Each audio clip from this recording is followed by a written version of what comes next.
streaming only on Peacock. What do you know about Dr. Dunch? He was charming, intelligent. My patients mean everything to me. Based on the unbelievable true story. I can't make sense of it. Dunch has 2 deaths that we know of. The state of Texas has executed people for less. It's like he knew what he was supposed to do, and he did the exact opposite. Dr. Death, starring Joshua Jackson with Christian Slater and Alec Baldwin. I am going to fix you. All episodes streaming now, only on Peacock.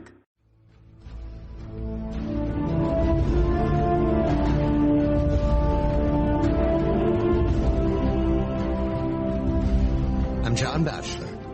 This is the new John Batchelor Show, CBS Audio Network. I welcome the historian and narrator, Russell Shorto, distinguished for having written books about Manhattan, about the Revolutionary War, but now he takes us to a small town in western Pennsylvania famous for a catastrophe, Johnstown. The catastrophe happened some years before our story. Nonetheless, it makes Johnstown a famous version of Americana between the Industrial Revolution and here we are in the 21st century. Russell, congratulations and good evening. The book is entitled Small Time. It is subtitled A Story of My Family, Your Family, Russell, and the Mob. We go to an event that was critical to the players in your book. October 30th, 1971, the Tribune Democrat, the Johnstown local newspaper, published 185 pages of a report issued by the federal government about organized crime. It read in part, during the course of that survey, commission investigators received allegations that a serious condition existed in the Johnstown area with regard to large-scale illegal gambling operations and the relationship to local government and law enforcement. One particular man named in this report, Joe Regino, whom we will introduce, called affectionately Little Joe, made a remark that he would have every Tribune Democrat destroyed. You report that you went looking for it in the town library and in the Tribune Democrat records. Did you find it, Russell? Good evening to you. Good evening, John. Thanks for having me on your show. No, I didn't. Joe Regino, who was the boss of the operation of the local franchise of the mob in my hometown, Johnstown, indeed vowed that every copy of the Tribune Democrat he would destroy because it printed this about him. And he seems to have done it. I couldn't find. I searched many other places as well, and finally I went to the Tribune Democrat itself, and they had helped me a good deal in my research. And they let me roam through their archives, and there wasn't even a copy. That whole copy of the microfilm version of it, that whole reel was gone. So he was very thorough. Very thorough, and that tells me that the work that you've done to assemble this, a time travel back, had to go through different generations' understanding of what is acceptable information and what is not to be talked about. Oftentimes I found myself in reading your book, Russell, aware of the fact that you were asking questions that had never been asked or were not appropriate, but you asked them anyway, of your own family and their friends. So as Joe Regino, Little Joe Regino, vanished, we now go back to what appears to be the beginning. It's Sicily. It's the late 19th century in a place called San Pier-Niceto. Do I say that correctly? That's right. Yeah, that's pretty good. All of Sicily is a very, very carefully organized to survive without modernity whatsoever. And that was especially true in San Pier-Niceto. A young man, however, is beckoned to America. His name is Antonino. He is the patriarch of this whole story. Why does Antonino leave San Pier-Niceto to go to America, Russell? For the same reason that millions of others did at that time, poverty. And, people don't really associate these two big forces that were going on the back of one another. You had, in the 1860s, the end of slavery in America. In the 1870s, you had the Risorgimento, the unification of Italy, finally, into one nation. When that happened, the North had always had this antipathy toward the South in Italy. When that happened, when they formed a nation, the people of the North ran the country. They ran the government. And they made life even harder on Southern Italians, especially Sicilians, who they considered, they often see them referred to in the literature as Africans. That's what they, which meant, everything lacking civilization. Life got even harder then. So meanwhile, you have in America all of these former these plantation owners who now need new labor, and they go to Sicily and they advertise on the streets. So the first of these immigrants who started coming were working in plantations, and then right after that in coal mines. And that's that was the case with my great-grandfather, Antonino Sciotto, who answered a call to work in a coal mine in Pennsylvania.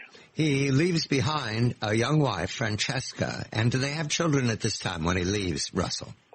Yes, they had 2 children. Right. And so he's going to send her money or send for her or something, but he's going off into the unknown. He's going to eventually western Pennsylvania into the coal mines. Initially, because before there was steel, there was coal. He leaves behind Francesca, and now we immediately plunge into some of the transformation. Antonino Sciotto, when he arrives, is that when they change the name, right then, or is it later?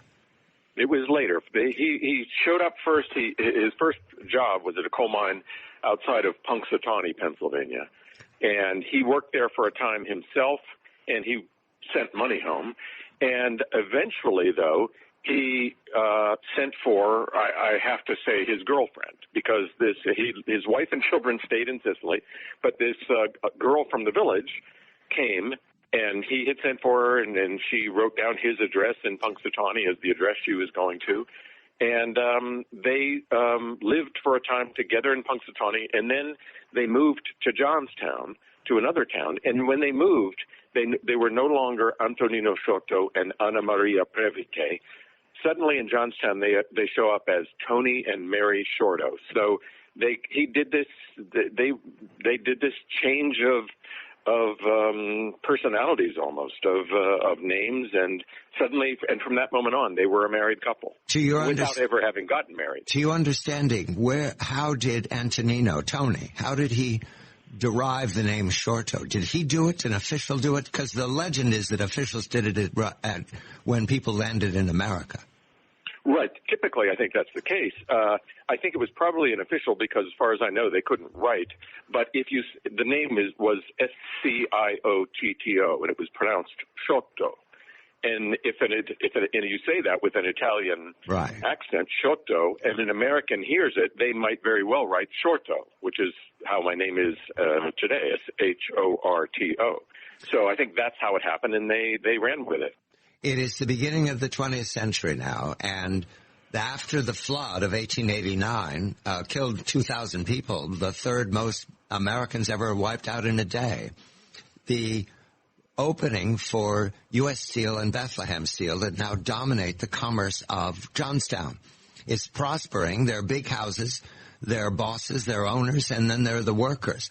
And there lives Tony Sciotto and Anna Maria Sciotto having babies, having baby girls. What of Francesca?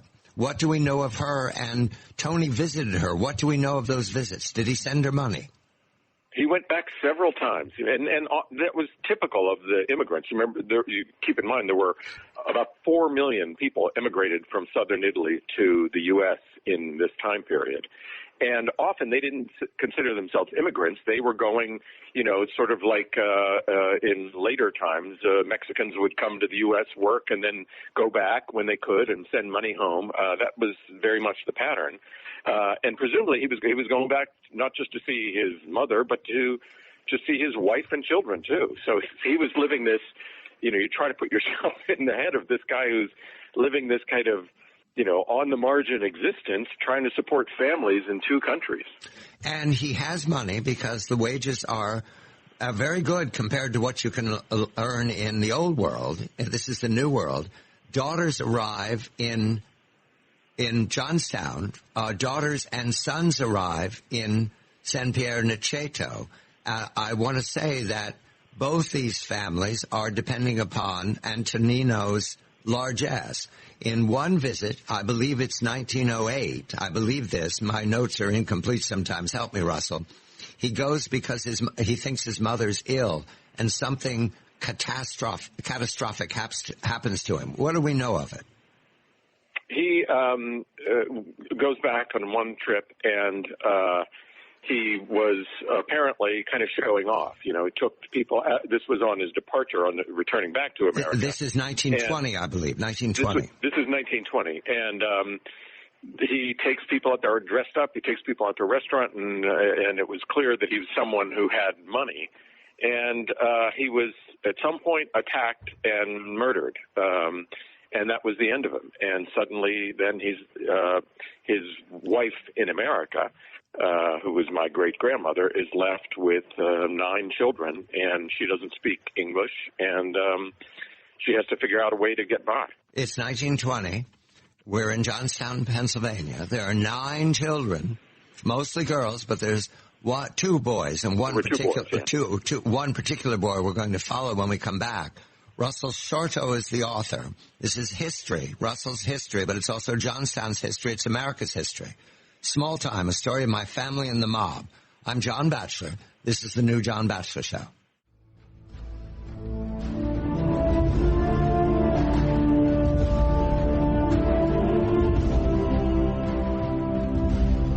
I'm John Batchelor. This is the new John Batchelor Show. Russell Shorto's here to help me tell a story that solves much of where America comes from.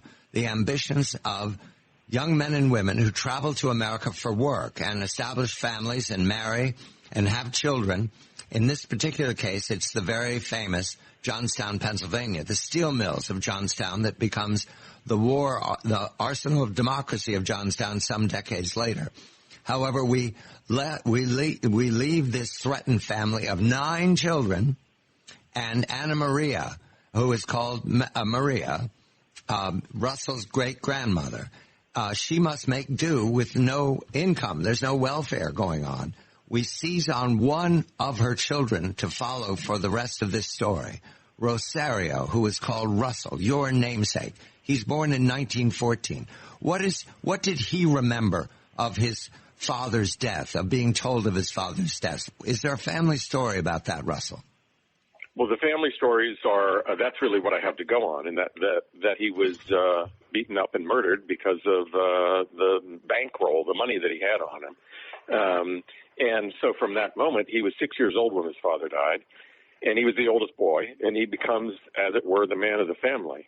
And that coincides very neatly with the beginning of Prohibition in America, and that then becomes an income stream for his mother, for his family, and for millions of other people in the country, because suddenly you have a product everybody in the country seems to want, and the businesses that had been set up to provide it suddenly are out of business.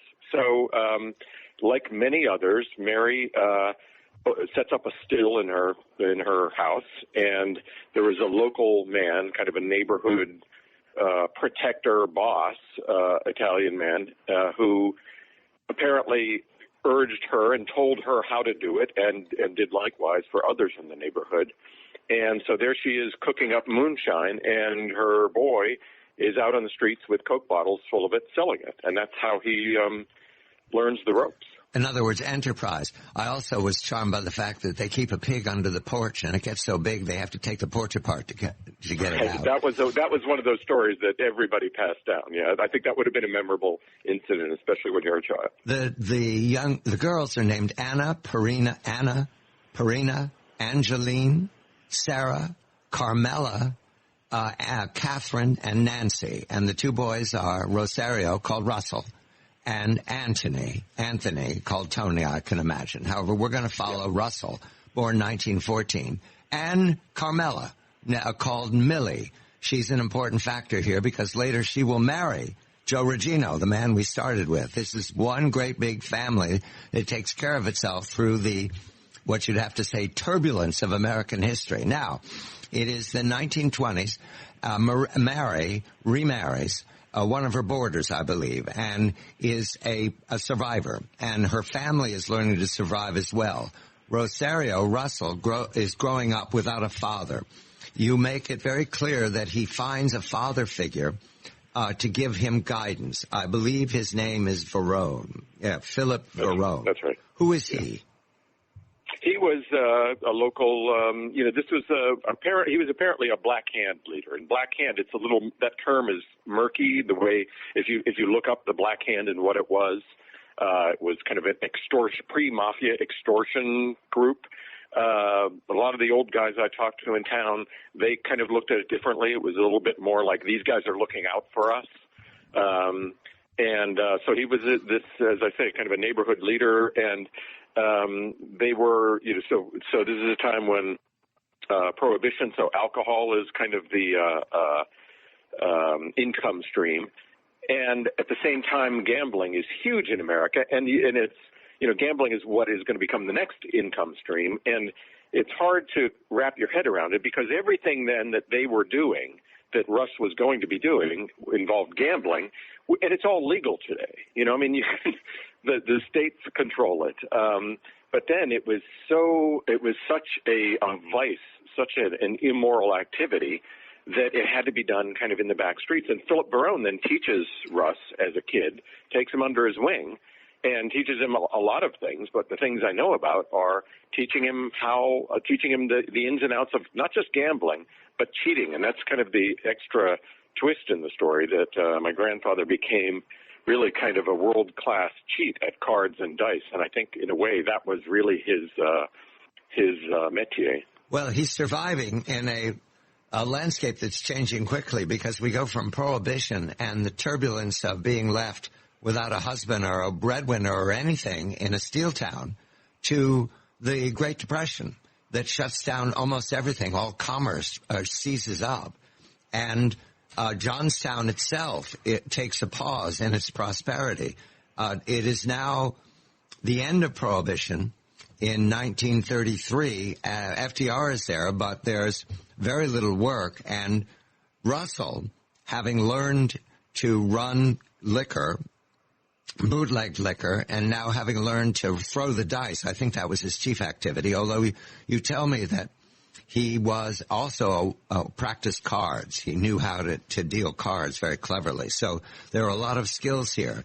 The question here is, when does he turn to organized crime? And it happens quite naturally.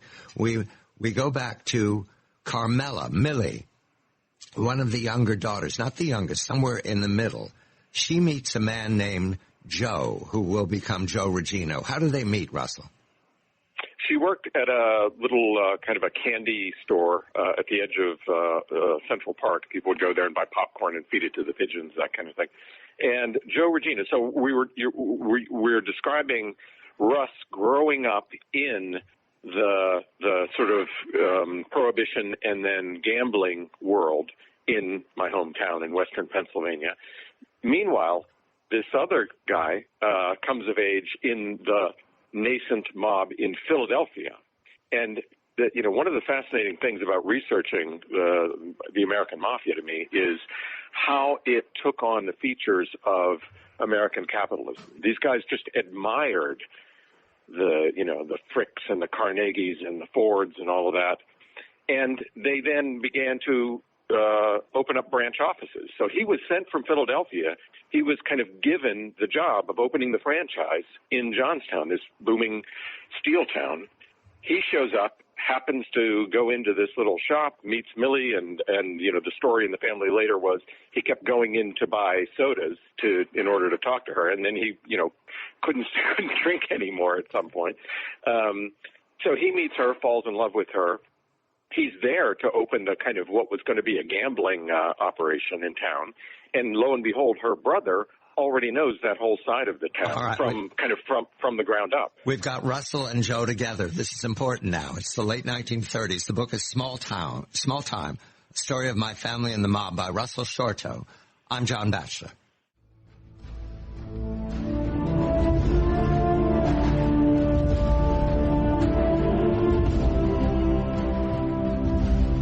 I'm John Batchelor. This is the new John Batchelor Show. Russell Shorto. His new book is Small Time, A Story of My Family and the Mob. It's also a story of Americana, from migration to enterprise to criminality to transforming the landscape to memory. That's where we are in the 21st century. It is now the late 1930s. Millie and Joe are together after Joe does a time in bars. Millie takes him home to Johnstown. She doesn't like Philadelphia. It's too big. It's too noisy.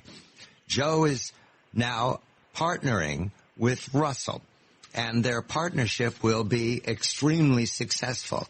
Russell, I want to understand these partnerships. They were never independent agents.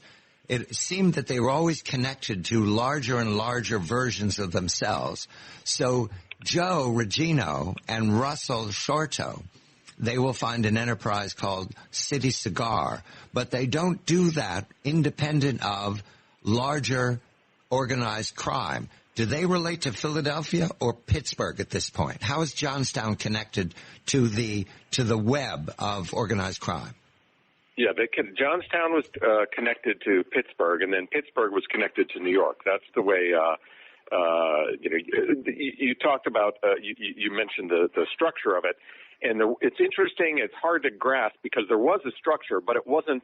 It wasn't hard and fast. It was always fluid. But that was the basic. The small city fed into the bigger city, which fed into, the mother city. And that's the overall operation. As you say, once they were setting up their operation in town, the base of it was a place called City Cigar, which was 2 doors from City Hall.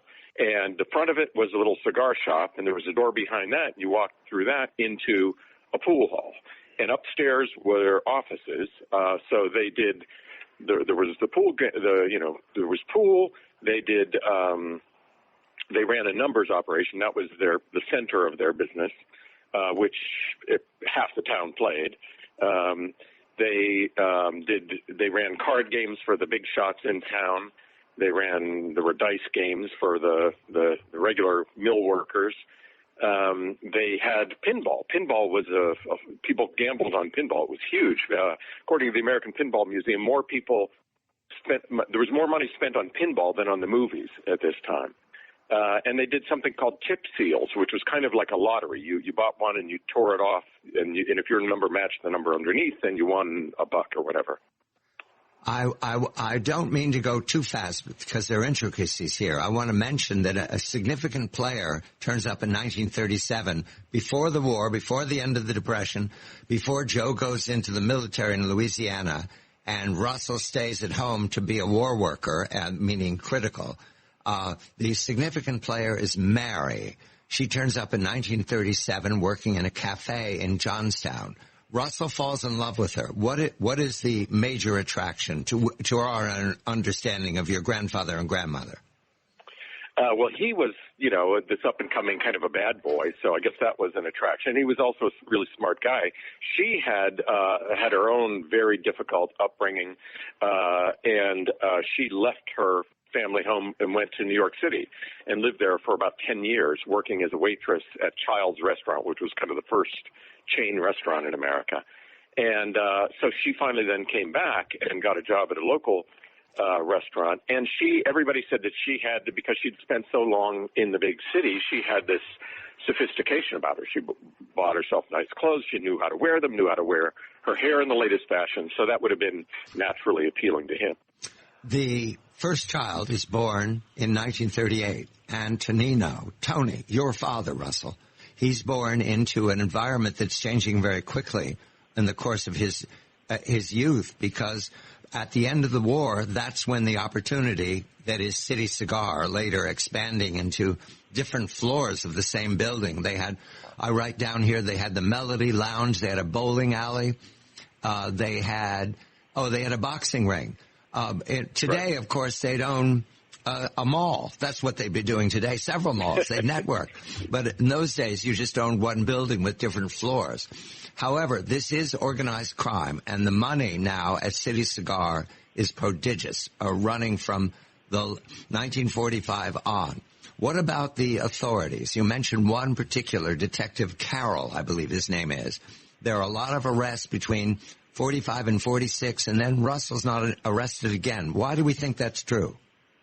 It was fascinating doing the research for this book because I was in my hometown interviewing all the old people basically I could find in my family and out, because everybody above a certain age knew the story, knew the people. It's a small town.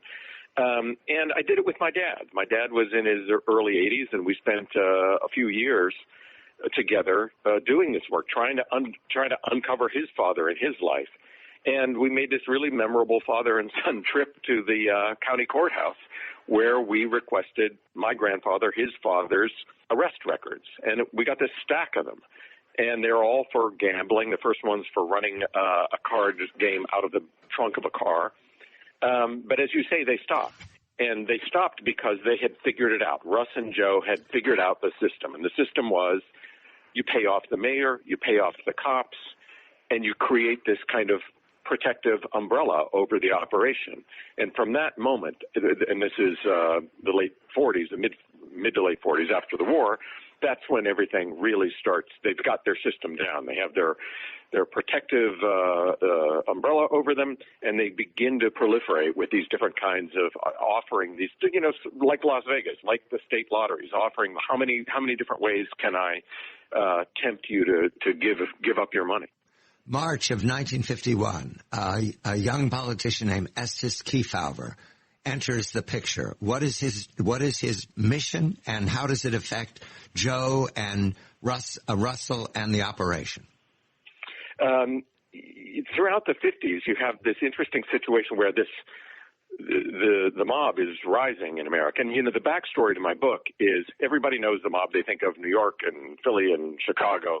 But it was in every city of any size. It was in Scranton and in Johnstown and in Amarillo and in Fresno. And it was connected. And law enforcement, there were people who were starting to get a handle on that. And Estes Kefauver is one of those politicians who says, we have to treat this as a national problem, as a federal problem. J. Edgar Hoover at the FBI, for whatever combination of reasons, and, at the time he was all powerful, he refused for a long time to see that. He was focused on communism. He had his kind of template, his worldview of what was important. And so the Kefauver hearings were the beginning of awareness, and they were televised. And so people in their homes were starting to put together, people in Johnstown and other towns all across the country knew that these guys were running these kinds of operations because everybody played the numbers, and they were starting to connect the dots from that to what they were talking about in these hearings, that it wasn't just this thing happening downtown at the cigar store or whatever. It was connected to a larger entity. The entity, of course, had all these romantic names, the mob, mafia, Cosa Nostra, but we're following a family. And the success and eventual failure of one particular member of the family, Russell, who's going through these changes with a lot of money in his pocket. And you write about how sometimes Mary and Russell would go off to Atlantic City and spend a lot of money. But there are shadows here, and part of the shadows are this changing scene of the commission. Estes Kefauver, but you will remember, was nominated to be a vice presidential candidate with Adlai Stevenson in 1956. So this is a major story. In 57, there's the famous meeting of the mob in a little town called Appalachian, I believe. And that gains a great deal of attention, and there's pressure, always pressure on what looks like a small business, which is policy or running numbers and gambling. I'm speaking with Russell Shorto, the author of the new book, Small Time, A Story of the Mob and My Family. And when we come back, murder. I'm John Batchelor. This is the new John Batchelor Show, CBS Audio Network.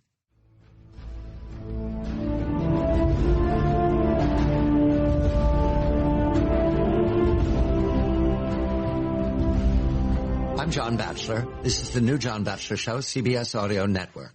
I'm speaking with the author, Russell Shorto. His new book is Small Time, A Story of My Family and the Mob.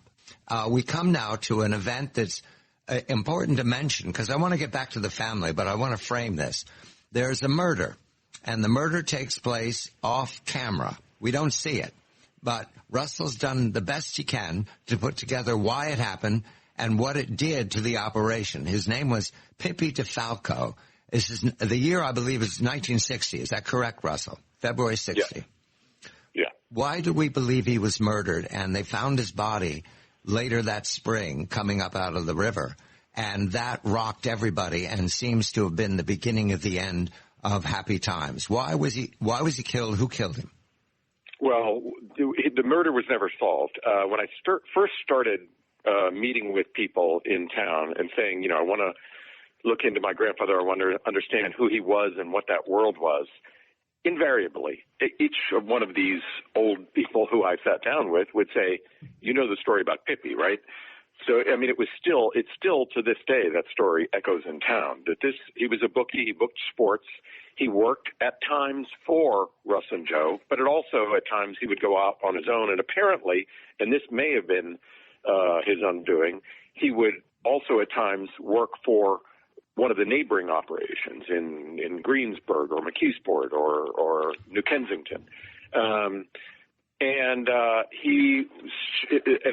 one of the reasons that this becomes such a big local mystery is that he goes missing. The body doesn't turn up for about 6 weeks, and in that interval, you see it in the paper. They're saying, "Where's Pippi? What happened to Pippi? Who's Pippi?" He's this local bookie, and he was working for the boys. And by the way, what are they doing? Why are we allowing this to happen? Why are we allowing this kind of operation to go on in public? This is against the backdrop of the campaign for president in 1960, and John F. Kennedy ultimately wins, of course, and he brings in his brother, Bobby Kennedy, to be Attorney General. And Bobby Kennedy now, a while ago you were asking about Kefauver. Now, by 1960, that push to have the federal government step in and try to root out this organized crime is a mission. It's Bobby Kennedy's mission. And so suddenly, eventually they find the body of Pippi DeFalco. He was stabbed in the chest with something like an ice pick, so clearly murdered. So suddenly you have these events at the national level converging with what's going on in this little town, and you have the Attorney General of the United States communicating with the mayor of this town, and you've got FBI agents in town. So this then applies this pressure, unlike anything that had happened before, on Russ and Joe and their operation. And as you say, it spells the beginning of the end of what they created. Secrets and deceptions and cheating, Russell mentions cheating, and living several lives at once, what you do and you can't talk about, what you talk about you can't show to people because they might turn on you. All of that puts an enormous amount of tension into all these relationships. And I cannot possibly explicate them. Russell has done a wonderful job over many years to sort this out. However, Russell Shorto, the grandfather, is acting out in ways that are recognizable except for the fact that he's a member of organized crime. There are several very strong women whom he exploits or who he has incomplete and broken relationships with. There are children born out of wedlock that everybody knows about and nobody talks about until Russell Shorto, the author, comes along and asks stories. There are wonderful women who recount everything long afterwards, including Russell, your grandmother. I loved her and her dog, Bibi, telling you stories and making you little meals with you and Bibi in front of the television. These are intricate family stories, but I want to stay with Russell because he's the fascination. He's the child born in 1914 who shoulders for his mother this family that's threatened in Johnstown. Russell drank. Your father drank. And that is a burden on them and on the whole families. But did your father come to some revelation in the course of these investigations about Russell, about what the alienation and the tension? I want to determine that the author believes that your father learned and passed away with at least some grace about his father's own conduct. I think that's true. The point you just made, and my father agreed to work with me on this because he wanted to help me, and also because he at one point he said to me, he never broke cover. He's talking about his own father, right. He never really knew who his father was, which is remarkable. And so he, I think, was also doing this exploration with me to try to understand more. But my father had long since forgiven his father, who, as you say, created all of this turmoil in the family. I think my family always, I grew up with this awareness of my grandfather as a mob figure, and there was always this kind of darkness and whispers around the mention of his name. But I think they would have been okay with him, running a numbers game or something. It was that other stuff. It was the womanizing and the having children, and then not only having children with a woman, but deciding, okay, you can't raise him, so I'll give this child to someone else.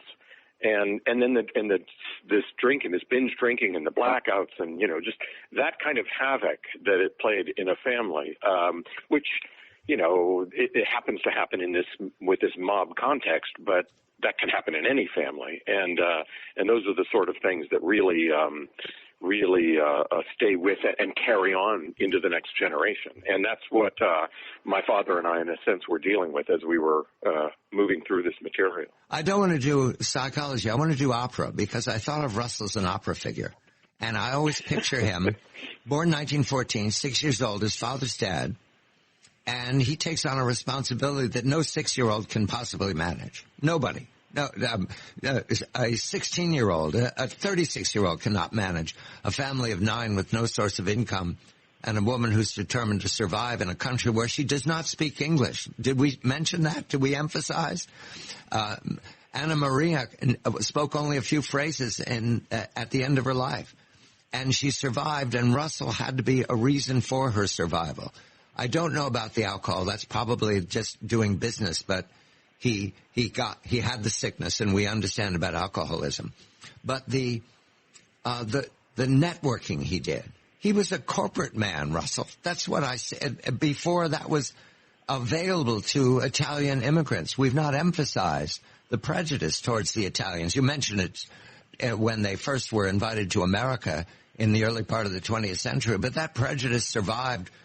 Well, how long? It might still be with us, that there's something different about the Italians, or there's reason to suspect the Italians. And your grandfather had to survive in that. Do I read correctly that it was the context of that city cigar?